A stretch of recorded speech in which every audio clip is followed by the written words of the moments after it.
زمان يمكن انا موجود في النادي من وانا عندي يمكن 13 سنه، يعني دلوقتي نقدر نقول 27 سنه موجود في النادي.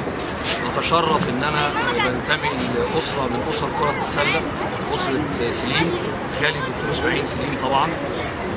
يمكن دخولي قائمه الاستاذ مرتضى منصور لان لكل مرحله رجالها، وانا بأرى ان الاستاذ مرتضى منصور هو رجل هذه المرحله بالنسبه لرئاسه النادي.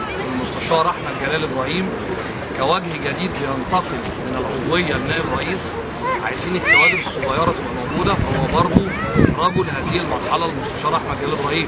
الدكتور حازم ياسين في ظل الازمه الماليه الكبيره جدا اللي النادي بينادي فيها التخصص مطلوب، فهو برضه رجل هذه المرحله.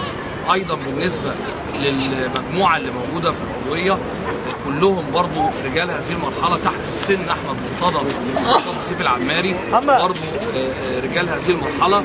انا هقول لحضراتكم ان احنا يعني داخلين تحت شعار المصالحه والمصارحه زي ما الاستاذ مرتضى قال، بنفتح ايدينا لكل الناس، مش هنبيع الوهم الاعضاء الجمعيه العموميه، مش هنعمل رسوم كرتونيه، لا احنا هنبقى عندنا صراحه، هنحط الرجل المناسب في المكان المناسب.